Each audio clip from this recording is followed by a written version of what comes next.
اکثر غیر مسلم یہ خیال کرتے ہیں کہ جس طرح بڑے آدمی خوشامد سے خوش ہوتے اور عاجزی سے ہاتھ جوڑنے سے پگھل جاتے ہیں، بس یہی کچھ کر کے دیوتاؤں کو بھی اپنے اوپر مہربان کیا جا سکتا ہے۔ اسی بنا پر ان مذاہب کے لوگ بس اسپیسیفک ٹائم پہ مخصوص ریچولز کرنے کو ہی عبادت سمجھتے ہیں، مگر اسلام میں عبادت کا کانسیپٹ یہ نہیں ہے۔ اسلام میں اصل عبادت سے مراد یہ ہے کہ انسان کی ساری زندگی خدا کی فرمانبرداری میں بسر ہو، وہ اپنے آپ کو خدا کا ہمیشہ اور ہر وقت کا ملازم یعنی ہول ٹائم سرونٹ سمجھے۔ اس کا سونا جاگنا، کھانا پینا، چلنا پھرنا، غرض سب کچھ خدا کی فرمانبرداری میں ہو۔ اپنے گھر، سوسائٹی، کاروبار، حکومت، عدالت، فوج، تجارت، غرض ایک ایک بات اور ایک ایک کام میں وہ خدا کی مقرر کردہ لمٹس کا خیال رکھے۔ یہ ہے اصلی عبادت۔ مگر اپنے نفس اور شیطانی وسوسوں کے باوجود صرف ایک خدا کی اطاعت بہت ہی کٹھن بلکہ دنیا کا مشکل ترین کام ہے۔ لہٰذا اس کے لیے ایک بڑے ہی زبردست انڈیویجول اور کلیکٹیو ٹریننگ پروگرام کی ضرورت ہے، جس کے لیے اسلام میں نماز، روزہ، زکوٰۃ اور حج کی عبادتیں فرض کی گئی ہیں۔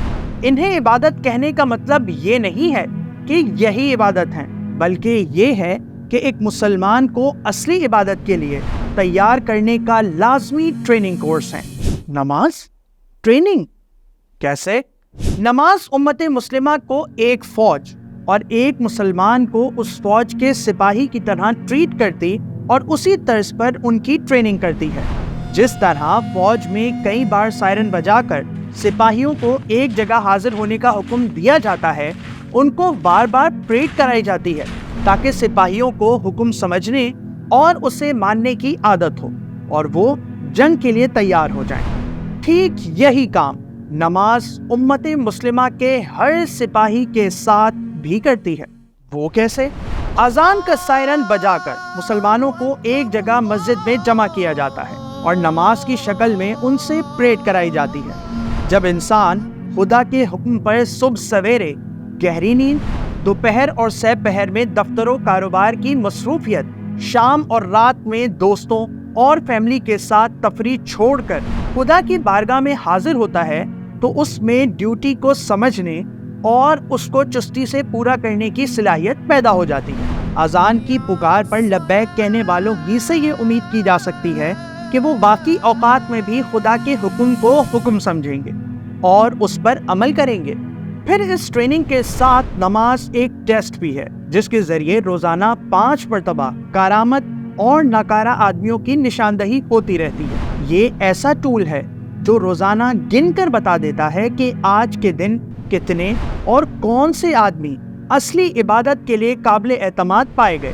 ہر روز 5 دفعہ کی پریڈ کچھ بہت زیادہ نہیں ہے؟ یہ نہیں، دنیاوی فوج میں بھی تو دن میں کئی دفعہ پریڈ اور دوسرے طریقوں سے حکم ماننے کی ایکسرسائز کرائی جاتی ہے، مگر دنیاوی فوج اور امت مسلمہ کے حالات میں ایک بڑا فرق ہے۔ دنیاوی فوج میں کام کا وقت تو کبھی برسوں میں آتا ہے، مگر امت مسلمہ کے سپاہی کے لیے ہر وقت کام کا ہے، کیونکہ اسے تو ہر لمحہ اور ہر معاملے میں خدا کی اطاعت کرنی ہے۔ اس ڈیوٹی میں نہ تو چھٹی ہے اور نہ آرام کا کوئی وقت اور نہ ہی ریٹائرمنٹ۔ پھر ایسی سخت ڈیوٹی کے لیے کیسے سخت ڈسپلن، کیسی زبردست ٹریننگ اور کتنے شدید ٹیسٹ کی ضرورت ہے۔ لہٰذا اس خدائی فوج کے ساتھ تو یہ بڑی رعایت ہے کہ ایسی مشق دن میں صرف 5 مرتبہ ہی ہو۔ 5 وقتہ نماز کا ایک فائدہ یہ بھی ہے کہ انسان کے ذہن میں اس بات کا شعور ہر وقت تازہ رہتا ہے کہ وہ اللہ ہی کا بندہ ہے۔ اور نماز ایک مسلمان کا کریکٹر کیسے بناتی ہے؟ ایک مسلمان کے کریکٹر کی بنیاد ایمانیات ہے۔ خدا کی ناراضگی کا خوف، اس کی خوشنودی کا شوق، اس کے سامنے جواب دہی کا احساس اور یہ احساس کہ وہ ہر جگہ ہر وقت ہمیں دیکھ رہا ہے۔ یہی وہ تصورات ہیں جن پر اسلامی کریکٹر بنتا ہے۔ نماز انہی تصورات کی پریکٹس کرواتی اور انہیں ذہن میں اچھی طرح بٹھاتی ہے۔ وہ کیسے؟ نماز کا ارادہ کرتے ہی ہم اپنا جائزہ لیتے ہیں کہ ناپاک تو نہیں ہے، کپڑے تو ٹھیک ہیں، وضو ہے یا نہیں۔ اگر ہم نے ناپاک حالت میں نماز پڑھ لی یا بغیر وضو کے کھڑے ہو گئے تو کون ہمیں پکڑ سکتا ہے؟ اسی طرح نماز کی حالت میں ہم قیام، رکوع، سجدے وغیرہ میں وہی چیزیں پڑھتے ہیں جن کا حکم دیا گیا ہے، حالانکہ ہم کچھ نہ پڑھیں یا کچھ اور ہی پڑھتے رہیں تو کسی کو بھی نہیں پتہ چلنے والا۔ مگر ہم کیوں ایسا نہیں کرتے؟ اسی لیے کہ خدا کا خوف ہے، یقین ہے کہ اس سے کوئی بات نہیں چھپ سکتی۔ اس پریکٹس سے خوف خدا ہمارے ذہن میں اتر جاتا ہے۔ کیریکٹر بلڈنگ کے ساتھ نماز مسلمان میں اپنے نفس کو کنٹرول کرنے کی صلاحیت بھی پیدا کرتی ہے۔ نفس کو کنٹرول کرنے کا کیا مطلب ہے بھائی؟ مثلاً ہارس رائڈنگ میں گھوڑا رائڈر کے ساتھ صحیح تبھی چل سکتا ہے جب اس کی رینس رائڈر کے قابو میں ہو۔ اگر گھوڑے کی رینس رائڈر کے قابو میں نہ ہو تو پھر رائڈر گھوڑے کو نہیں بلکہ گھوڑا رائڈر کو چلاتا ہے، چونکہ گھوڑے کو تو منزل اور راستے کا علم نہیں ہوتا، اس لیے جب وہ رائڈر کو لے کر چلتا ہے تو سیدھے ٹیڑھے ہر راستے پر رائڈر کو کھینچتا پھرتا ہے۔ انسان کی مثال ایک گھوڑے اور اس پر بیٹھے رائڈر کے مجموعے کی سی ہے، جس میں انسان کی جسمانی طاقتیں اور خواہشات ایک گھوڑے کی طرح ہیں، جبکہ انسان کی خودی اس کو چلانے والا رائڈر ہے۔ یہ گھوڑا ہر وقت چاہتا ہے کہ رائڈر اس کو نہ چلائے بلکہ یہ رائڈر کو چلائے، لہٰذا اشد ضروری ہے کہ رائڈر کو اس طرح تیار کیا جائے کہ وہ گھوڑے کو اپنے اوپر سوار نہ ہونے دے بلکہ وہ خود اس پر سوار ہو اور اسے رائڈ کرے۔ یہ کام نماز کرتی ہے۔ اچھا، وہ کیسے؟ نماز میں دعاؤں اور تسبیحات کے ساتھ وقت کی پابندی، پاکی اور وضو کی شرط اور جسمانی حرکات اسی لیے رکھی گئی ہیں کہ رائڈر اپنے گھوڑے پر پوری طرح قابو حاصل کر لے اور گھوڑے کو اس کے حکم کے مطابق چلنے کی پریکٹس ہو جائے۔ ذرا سوچو، سردی کے موسم میں صبح کا وقت ہے اور گرم لحاف میں نیند کا مزہ، آرام طلب نفس کہتا ہے پڑے رہو، مگر نماز کہتی ہے اٹھو، غسل کی حاجت ہے تو نہاؤ، پانی گرم نہیں تو ٹھنڈے سے، اور چلو مسجد۔ اس وقت اگر مسلمان نے نفس کا مطالبہ پورا کر دیا تو گھوڑا اس پر سوار ہو گیا، اور اگر نماز کا مطالبہ پورا کر دیا تو وہ گھوڑے پر۔ ٹھیک یہی مقابلہ ظہر، عصر، مغرب اور عشاء کے وقت بھی ہوا۔ یوں نماز ہر وقت مسلمانوں کی اونگتی ہوئی ول پاور کو جگاتی ہے۔ اس طرح گھوڑے کا باغیانہ زور ٹوٹتا چلا جاتا ہے اور رائڈر کو اس پر کنٹرول حاصل ہو جاتا ہے۔ یوں نماز اسلامی سوسائٹی کے ایک ایک مسلمان کو تیار کرتی ہے تاکہ وہ ہر وقت خدا کی اطاعت کر سکے۔ انڈیویجول کی ٹریننگ تو ہو گئی، تو پھر کلیکٹیو ٹریننگ کی کیا ضرورت؟ ایک انڈیویجول خدا کی اطاعت و عبادت کر ہی نہیں سکتا جب تک کہ وہ لوگ جن کے درمیان وہ رہتا ہے اس میں اس کے مددگار نہ ہو، کیونکہ ہر انڈیویجول کی زندگی دوستوں، پڑوسیوں اور بہت سے دوسرے تعلقات کے ساتھ بندھی ہوتی ہے، لہٰذا ضروری ہے کہ وہ سارے بندے جو خدا کی عبادت کرنا چاہتے ہیں وہ ایک گروپ، ایک جماعت بنے۔ تو نماز ایسی جماعت کیسے بناتی ہے؟ اس مقصد کو اچیو کرنے کے لیے فرض نماز کو باجماعت ادا کرنے کا حکم دیا گیا ہے اور اس کی بہت سخت تاکید کی گئی ہے۔ باجماعت نماز اجتماعی نظام کا پورا اسٹرکچر بناتی، اسے قائم کرتی اور قائم رکھتی ہے، اور دن میں 5 مرتبہ اس کو حرکت میں لاتی ہے تاکہ وہ ایک مشین کی طرح چلتا رہے۔ اس ضمن میں سب سے پہلی چیز ہے اذان۔ اس پکار کو سن کر ہر طرف سے مسلمانوں کا مرکز یعنی مسجد کی طرف دوڑنا اپنے اندر وہی کیفیت رکھتا ہے جو سائرن بجنے پر فوج کی ہوتی ہے۔ فوج میں یہ طریقہ اسی لیے رکھا گیا ہے کہ جب جنگ کا موقع آئے تو ساری فوج ایک آواز پر اکٹھے ہو کر کام کر سکے۔ اس چیز کو موبلٹی کہا جاتا ہے۔ یہ موبلٹی فوجی زندگی کی جان ہے۔ اگر کسی فوج میں اس طرح جمع ہونے کی صلاحیت نہ ہو اور اس کے سپاہی ایسے خود سر ہوں کہ جس کا جدھر منہ اٹھتا ہو ادھر چلا جاتا ہو، تو خواہ ایسی فوج کا ایک ایک سپاہی کیسا ہی بہادر کیوں نہ ہو، وہ کسی مہم کو بہرحال سر نہیں کر سکتی۔ اسی مصلحت سے مسلمانوں کے لیے بھی یہ قاعدہ مقرر کیا گیا ہے اور دن میں 5 مرتبہ اس کی پریکٹس کرائی جاتی ہے۔ اس کے بعد مسلمان مسجد میں جمع ہوتے ہیں۔ یہاں ایک دوسرے کو دیکھنا، پہچاننا اور واقف ہونا، وہ بھی اس حیثیت سے کہ سب ایک خدا کے بندے، ایک ہی کتاب اور رسول کے پیروکار، اور سب کی زندگی کا ایک ہی مقصد ہے۔ خود بخود یہ خیال پیدا کرتا ہے کہ یہ سب ایک قوم ہے، ایک ہی فوج کے سپاہی ہیں، ایک دوسرے کے بھائی اور دوست ہیں۔ اسی ملنے دیکھنے میں آٹومیٹیکلی یہ بھی سامنے آ جاتا ہے کہ کوئی مسلمان بھائی پھٹے پرانے کپڑوں میں تو نہیں ہے، فاقہ زدہ چہرہ لیے تو نہیں آیا، اندھا معذور تو نہیں۔ اس سے خود بخود دوسروں کے دل میں ہمدردی کا جذبہ پیدا ہو جاتا ہے۔ یہ گیدرنگ موقع فراہم کرتی ہے کہ خوشحال بے قصوں پر رحم کھائیں، بدحال امیروں تک پہنچ سکیں۔ کوئی اگر بیماری یا مصیبت کی وجہ سے مسجد نہیں آیا ہوتا تو اس کا بھی پتہ چل جاتا ہے۔ اس طرح دوسروں کو اس کی تیمارداری اور مدد کا موقع مل جاتا ہے۔ یہ سب باتیں آپس کی محبت بڑھاتی اور ایک مضبوط جماعت بناتی ہیں۔ اس کے بعد جب صفیں بنتی اور جماعت شروع ہوتی ہے تو اس میں سب مسلمان برابر، نہ کسی کے ٹچ کر جانے سے کوئی ناپاک ہو جاتا ہے اور نہ کسی کے برابر کھڑا ہونے سے کسی کی عزت کو پٹا لگتا ہے۔ یہاں روزانہ 5 مرتبہ سوسائٹی کی اونچ نیچ برابر کی جاتی ہے۔ بڑوں سے سپیریورٹی کمپلیکس اور چھوٹوں سے انفیریورٹی کمپلیکس دور کیا جاتا ہے۔ پھر یہ سب بندی جہاں طبقاتی امتیازات کو مٹاتی ہے، وہیں رنگ، نسل، وطن کی عصبیتوں کو بھی ختم کرتی ہے۔ تمام مسلمان جو مسجد میں آئیں، چاہے دیہاتی ہو یا شہری، مزدور ہو یا بزنس مین، اور کوئی بھی زبان بولنے والے یا کسی بھی برادری سے تعلق رکھنے والے ہوں، سب کے سب ایک ہی صف میں کھڑے ہو کر نماز ادا کرتے ہیں۔ اس طرح جب یہ سب کندھے سے کندھا ملا کر کھڑے ہوتے اور ایک ساتھ رکوع و سجود کرتے ہیں تو ان کے اندر آرگنائزڈ کلیکٹیو موومنٹ کی وہ صلاحیت پیدا ہوتی ہے جس کے لیے فوج کو پریڈ کرائی جاتی ہے۔ پھر نماز میں جو کلمات اور دعائیں پڑھی جاتی ہیں ان میں بھی کہیں واحد کا صیغہ نہیں، جہاں دیکھیں جمع کا صیغہ۔ یہ چیز ہر مسلمان کے ذہن میں یہ بات روزانہ 5 دفعہ بٹھاتی ہے کہ وہ اکیلا نہیں، کہ سب کچھ تنہا اپنے لیے ہی چاہے اور مانگے، بلکہ اس کی زندگی جماعت کے ساتھ جڑی ہے۔ جماعت کی بھلائی میں ہی اس کی بھلائی ہے۔ پھر یہ اجتماعی عبادت امام کے بغیر بھی ممکن نہیں۔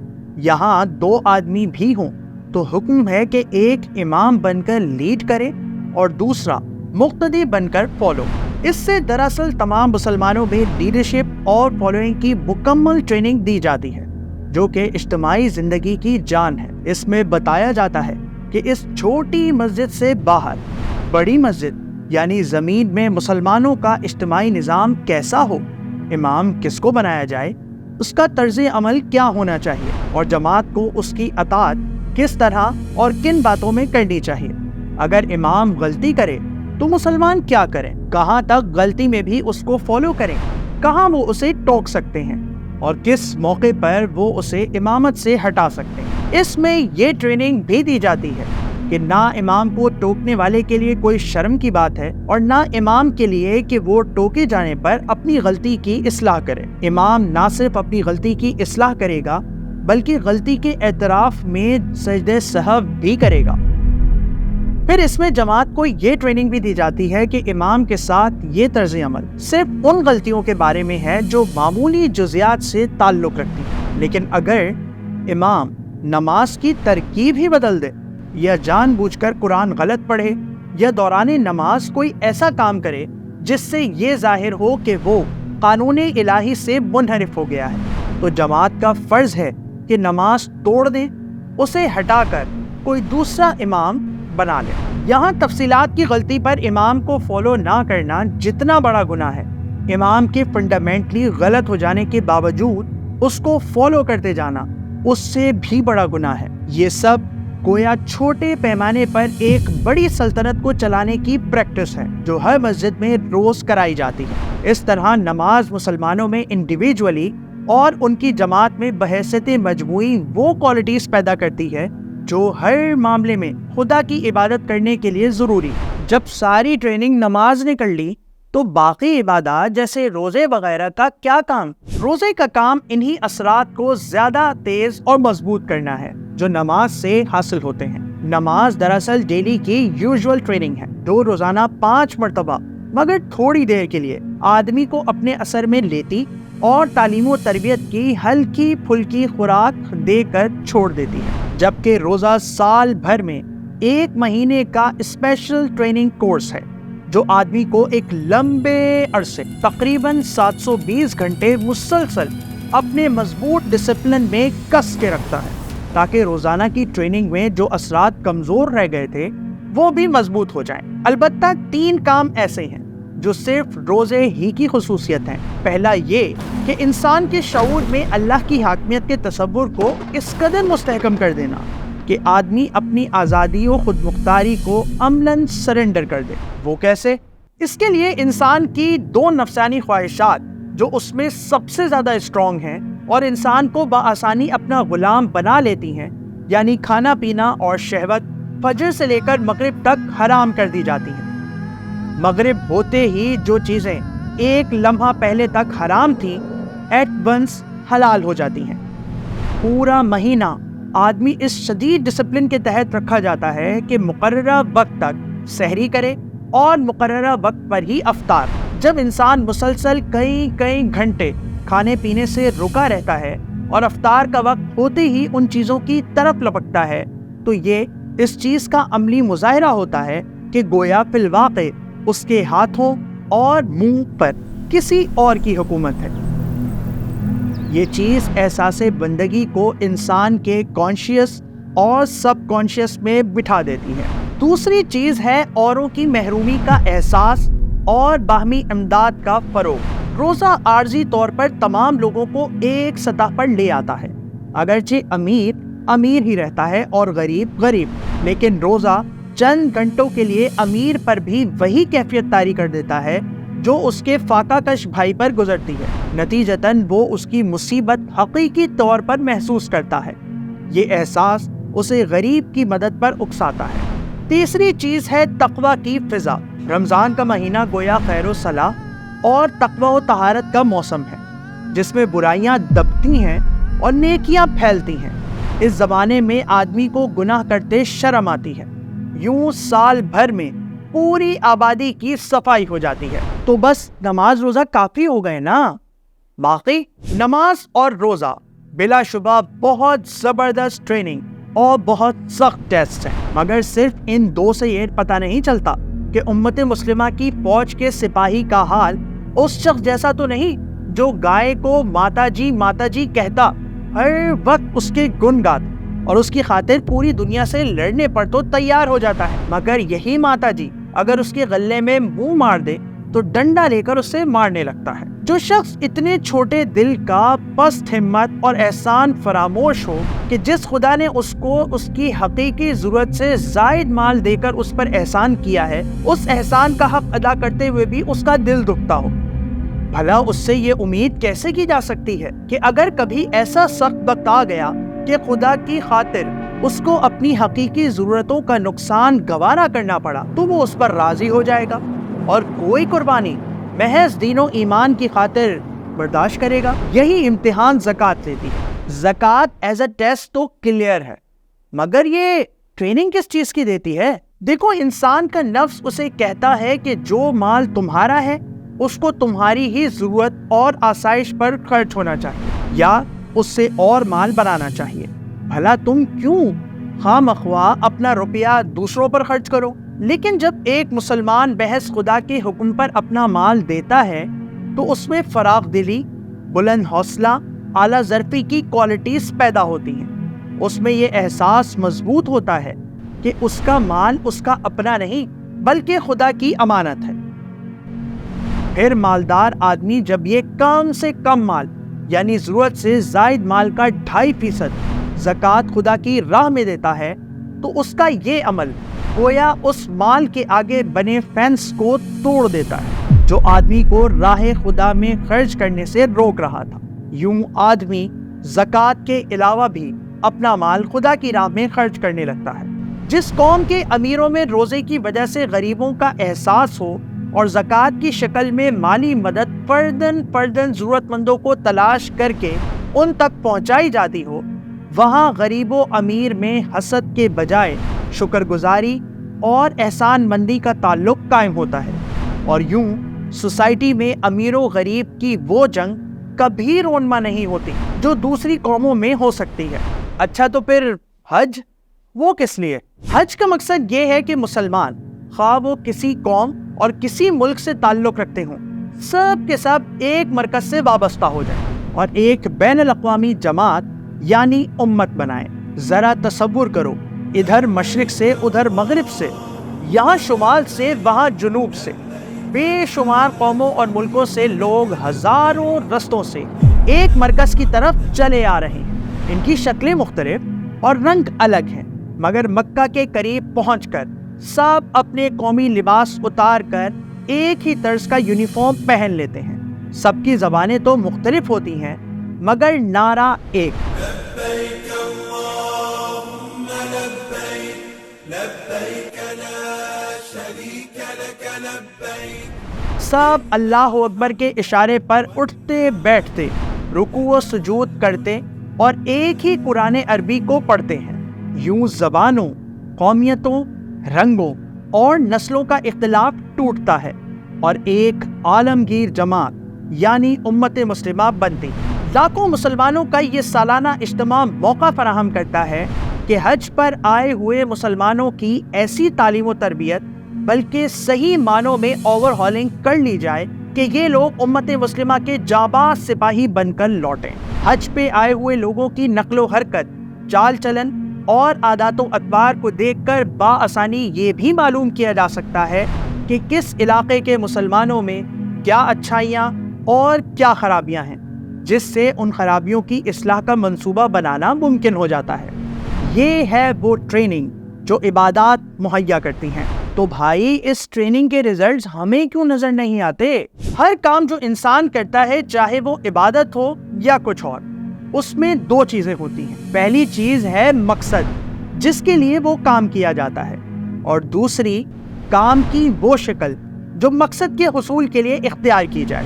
مثلاً کھانا کھانے سے ہمارا مقصد زندہ رہنا اور جسم کی طاقت کو بحال رکھنا ہے، جبکہ اس کی شکل کھانا کھانے کے یہ 4 اسٹیپس ہیں: نوالا بنانا، منہ میں ڈالنا، دانتوں سے چبانا اور حلق سے نیچے اتار دینا۔ اس سارے عمل میں اہم چیز وہ مقصد ہے جس کے لیے ہم کھانا کھاتے ہیں، نہ کہ صرف کھانے کے یہ 4 اسٹیپس۔ اگر کوئی شخص روٹی کے بجائے مٹی کا نوالا بنائے، منہ میں ڈالے، دانتوں سے چبائے اور حلق سے نیچے اتار دے، اور کہے کہ چونکہ اس نے کھانے کے 4 اسٹیپس پورے کیے ہیں اس لیے اب اسے زندگی کی طاقت حاصل ہو جانی چاہیے، تو اسے تم کیا کہو گے؟ کوئی پاگل ہی ہوگا یہ۔ بالکل، کیونکہ اس نے کھانے کا مقصد سمجھا ہی نہیں، بس ان 4 اسٹیپس ہی کو کھانا کھانا سمجھ لیا ہے۔ زندگی کی طاقت تو حاصل تبھی ہوگی جب روٹی پیٹ میں جا کر ہضم اور خون بن کر سارے جسم میں پھیلے۔ اس کے لیے کھانے کے اسٹیپس اگرچہ ضروری ہیں، مگر محض ان کے ادا کر دینے سے کام نہیں چل سکتا۔ ٹھیک یہی معاملہ ایک عام مسلمان عبادات کے ساتھ کرتا ہے۔ اس نے ان کی ظاہری صورت ہی کو عبادت سمجھ لیا ہے، اور ان ظاہری اسٹیپس کو پورا کر لینے کے بعد سمجھتا ہے کہ عبادت کر لی اور اس کا اثر ہونا چاہیے۔ تمہیں کیسے پتا کہ ایک عام مسلمان عبادت کا مقصد نہیں جانتا اور ظاہری اسٹیپس ہی کو عبادت سمجھتا ہے؟ تو پھر آخر اور کیا وجہ ہے کہ ایک مسلمان روزے کی حالت میں کھانے پینے سے تو پوری شدت سے پرہیز کرتا ہے، مگر جھوٹ، غیبت، لڑائی جھگڑا اور باقی تمام کام جوں کے تو جاری رکھتا؟ یہ اسی لیے تو ہے کہ وہ روزے کے ظاہری اسٹیپس یعنی کھانے پینے سے پرہیز ہی کو عبادت سمجھتا ہے۔ یہ ہے وہ سبب کہ عبادتیں بے اثر ہو گئیں۔ چلو ایک عام مسلمان ایسا ہی صحیح، مگر کچھ لوگ ٹھیک بھی تو ہوں گے نا، ان کی بھی عبادتیں بے اثر کیوں ہیں؟ کیونکہ اسلام کا پورا سسٹم انٹیکٹ نہیں ہے۔ کیا مطلب؟ میں کچھ سمجھا نہیں۔ دیکھو، جیسے اس گاڑی میں بہت سے پارٹس ایک دوسرے کے ساتھ جڑے ہوئے ہیں، وقتاً فوقتاً اس میں انجن آئل ڈالا جاتا ہے، سالانہ سروس اور کبھی کبھار اوور ہالنگ کی جاتی ہے۔ اس طرح جب گاڑی کو اسٹارٹ کر کے ایکسلریٹر دیا جاتا ہے تو اس کے سب پارٹس اپنا اپنا کام شروع کر دیتے ہیں، اور اس کے ساتھ ہی تمام عمل کا نتیجہ ظاہر ہوتا ہے، یعنی گاڑی سڑک پر چلنے لگتی ہے۔ اگر ایکسلریٹر نہ دیا جائے یا گاڑی کے کچھ پارٹس نکال کر اور پھر دبایا جائے تو کچھ حاصل نہ ہوگا۔ اسی طرح اس کے چند پارٹس نکال کر جہاز کے پارٹ ڈال دیے جائیں تو ایکسلریٹر دبانے کے باوجود نہ یہ چلے گی اور نہ اڑے گی۔ پھر اس کے سارے پارٹس رہنے بھی دیے جائیں مگر وہ بیلٹس کے ذریعے ایک دوسرے کے ساتھ کسے ہوئے نہ ہوں تب بھی یہ نہ چلے گی۔ ان سب صورتوں میں اگرچہ گاڑی کا وجود اور ایکسلریٹر دینے کا عمل بیکار ہے مگر دور سے دیکھنے والا شخص یہ نہیں کہہ سکتا کہ یہ گاڑی نہیں ہے یا یہ کہ اس کا ایکسلریٹر نہیں دبایا جا رہا۔ وہ تو یہی خیال کرے گا کہ یہ گاڑی ہے اور اس کو ایکسلریٹ کیا جا رہا ہے، لہٰذا اس کو اپنا مقصد حاصل کرنا چاہیے، یعنی سڑک پر چلنا چاہیے۔ یہ تو بالکل آبویس ہے۔ اسلام کو اسی گاڑی کی طرح سمجھ لو۔ جس طرح گاڑی کا مقصد چلنا ہے اسی طرح اسلام کا مقصد یہ ہے کہ مسلمان زمین پر خدا کے خلیفہ، لوگوں پر خدا کے گواہ اور پوری دنیا میں دعوت کے علمبردار بن کر رہیں۔ اس مقصد کو پورا کرنے کے لیے اسلام میں وہ پارٹس جمع کیے گئے ہیں جو اس غرض کے لیے ضروری اور مناسب ہیں۔ اسلامی نظام حکومت سے ان کو ایک ترتیب سے ایک دوسرے کے ساتھ کسا گیا ہے تاکہ جو ہی اسلام کی اس گاڑی میں نماز کا ایکسلریٹر دبایا جائے، زکوٰۃ کا انجن آئل ڈالا جائے، سالانہ سروس کے روزے رکھے جائیں اور اوور ہالنگ یعنی حج کیا جائے تو نتیجہ یعنی اسلام کا غلبہ اور خدائی قانون کا تسلط اسی طرح ظاہر ہونا شروع ہو جائے جیسے ایکسلریٹر دبانے پر گاڑی چلنا شروع کر دیتی ہے۔ یہ سب کچھ ہو تو رہا ہے، پھر چل کیوں نہیں رہی یہ اسلام کی گاڑی؟ کیونکہ ایکسلریٹر دبانا، سالانہ سروس کرنا، آئل ڈالنا اور اوور ہالنگ مفید تبھی ہو سکتا ہے جب اس فریم میں اس گاڑی کے سارے پارٹس ہوں اور اسی گاڑی ہی کے ہوں اور ویسے ہی کسے ہوئے ہوں جیسے کار بنانے والی کمپنی نے انہیں جوڑا۔ تو کیا ایسا نہیں ہے؟ یہاں تو معاملہ ہی کچھ دوسرا ہو گیا ہے۔ اسلامی نظام حکومت ہی نہ رہا جس سے یہ پارٹس کسے رہیں، بس بیلٹس ڈھیلی ہو گئی اور سب کچھ بکھر گیا۔ پھر گاڑی کے بہت سارے پارٹس نکال ڈالے گئے، ان کی جگہ اپنی اپنی پسند سے جس مشین کا پارٹ چاہا فٹ کر لیا گیا، مگر دیکھنے والا یہی سمجھتا ہے کہ یہ اسلام ہے اور ہم سب مسلمان۔ بس جب اسلام کی اس گاڑی کو ایکسلریٹ کریں تو نتیجہ حاصل ہونا چاہیے، مگر اسے کیا خبر اس ظاہری فریم کے اندر کیا کچھ کارستانیاں کی گئی ہیں۔ یہ ہے وہ سبب کہ ہماری عبادتیں بے اثر ہو گئیں اور یہ یوں ہی بے اثر رہیں گی جب تک ہم اسلام کی اس گاڑی کے سارے اور اس کے اپنے پارٹس بالکل ویسے ہی کس کر نہیں جوڑ دیتے جیسے گاڑی بنانے والی کمپنی نے کبھی انہیں جوڑا تھا۔